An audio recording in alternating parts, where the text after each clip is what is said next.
साथियों नमस्कार।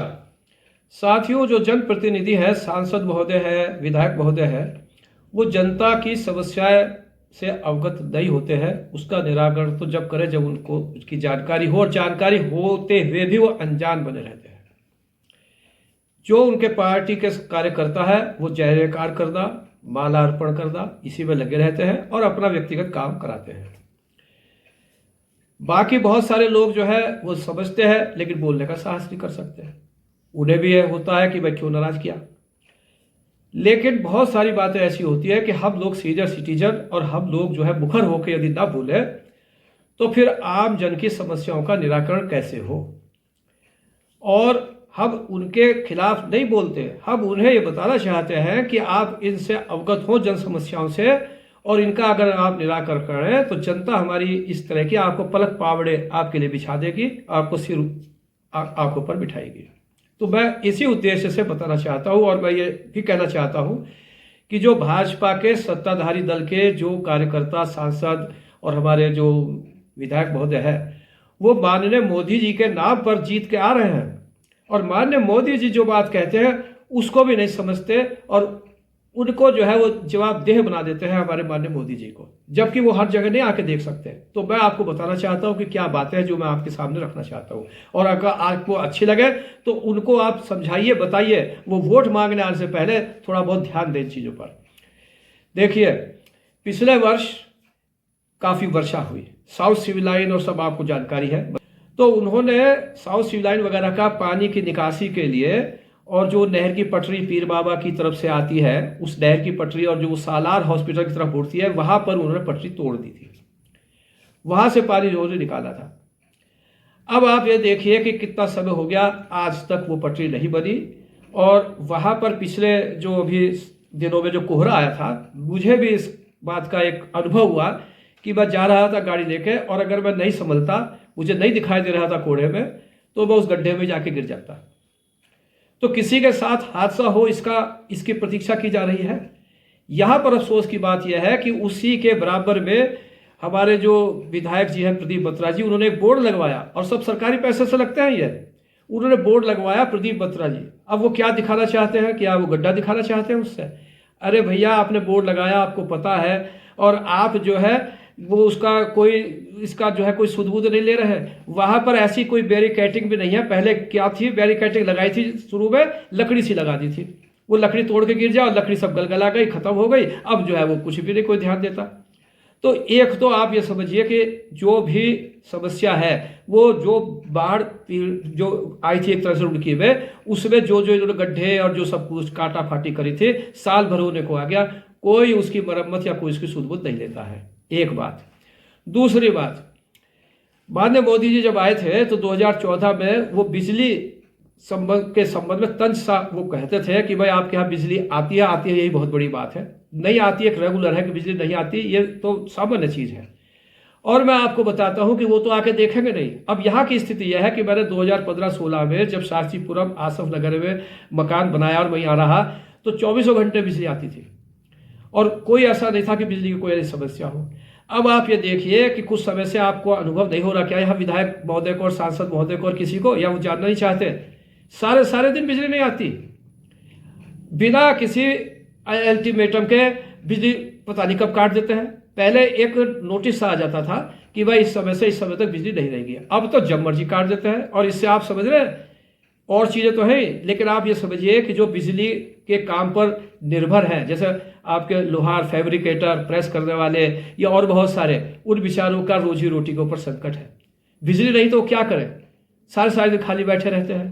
तो छोटी छोटी बातों को आप समझिए कि ये स्थिति आ गई। तो अब मोदी जी तो आके देखने के नहीं। 2014-15 में जो बिजली आती थी, आप समझिए, मैं इस क्षेत्र की बात कर रहा हूँ जहाँ मैं रहता हूँ, औरों की जगह भी यही हाल है। तो वहां पर तो आप समझ लिए कि जब बिजली आती थी 2014-15 में, उससे बहुत बदतर स्थिति हो चुकी है। तो क्या हमारे जो सांसद महोदय वोट मांगने आएंगे लेकिन ध्यान नहीं देंगे इन चीज़ों पर?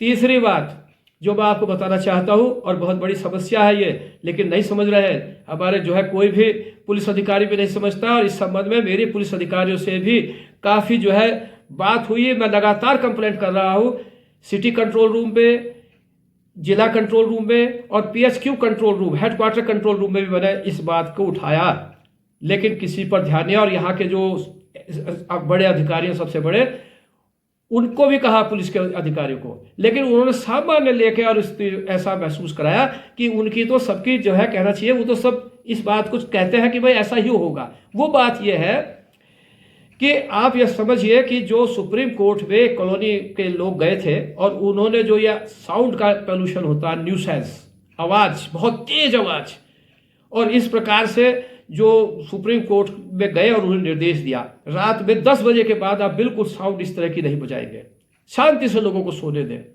और सबसे बड़ी बात यह है कि सेंट्रल गवर्नमेंट ने भी इस बात का संज्ञान लिया और नोटिफिकेशन जारी किया। अब उधर सुप्रीम कोर्ट की डायरेक्शन, उधर सेंट्रल गवर्नमेंट की डायरेक्शन, सबकी धज्जियां उड़ाई जा रही हैं, किसी को परवाह नहीं। और मेरे पास एविडेंस है, मैं 1, 1.5, 2 महीने से लगातार इसकी कंप्लेंट कर रहा हूं, कोई आए इंक्वायरी करे, एविडेंस है मेरे पास।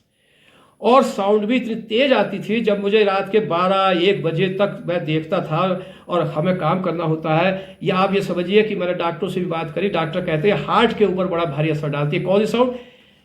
100-200 मीटर पे आवाज़ बढ़ाई जा रही है, डिस्को की या काहे की, वो चलते हैं ऑर्केस्ट्रा, और घरों के जो शीशे हैं वो खड़ खड़ खड़ खड़ खड़ बोलते हैं। आप बताइए, इस तरह की स्थिति आ रही है।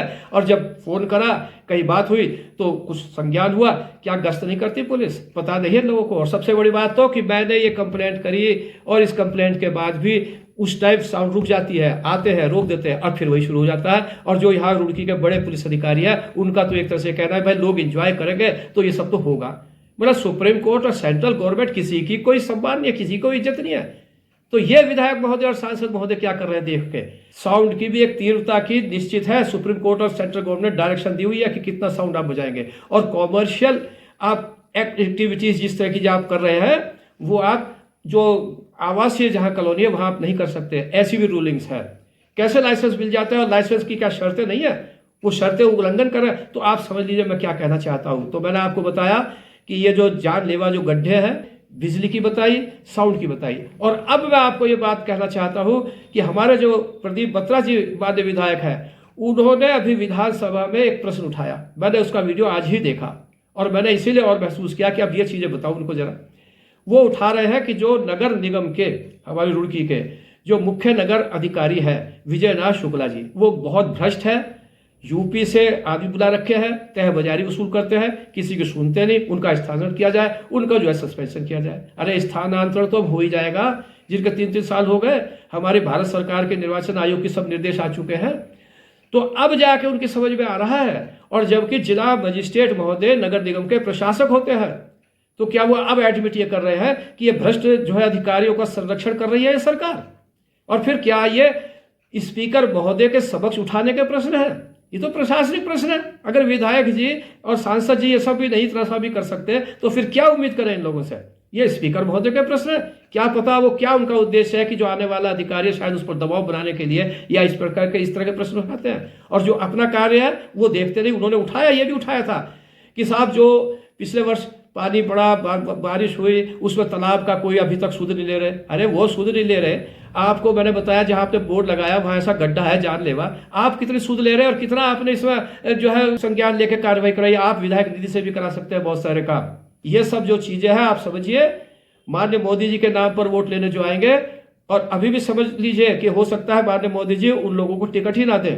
रामायण के जो कहते हैं उसको भी याद कर लिए, नाथ न पूर आव यही भांति, कहें सचिव सब ठकुर सुहाती। तो ये जो आपके कार्यकर्ता है और जो आपके पदाधिकारी है, ये सब ठकुर सुहाती कहते रहेंगे, माला अर्पण करते रहेंगे और जनमानस परेशान होगा। और मुश्किल से 1% आदमी जो है हम जैसा है वो हो सकता है आप लोगों को कुछ कहे, लेकिन पता नहीं आप कितना उसका संज्ञान लेंगे नहीं लेंगे, मैं नहीं कह सकता। अगर आप अच्छा काम करेंगे तो आपको मैंने फिर बताया कि आपको सर आंखों पर बिठाया जाएगा, वरना भगवान देखने वाला है। आपको जनप्रतिनिधि बनाया गया है, इसलिए नहीं बनाया गया है कि आप अपनी सुख सुविधाएं या इरिगेशन के जो मकान है और जो उन पर जो है अपना जो है वो रिहाइश बनाए और सरकारी संपत्तियों पर जो आप कब्जा करें और ये करें, अपने हितों में काम करें और आपके कार्यकर्ता भी उसी में लगे रहे। इसके लिए आप लोगों को नहीं जनप्रतिनिधि बनाया गया था। जय हिंद, जय भारत।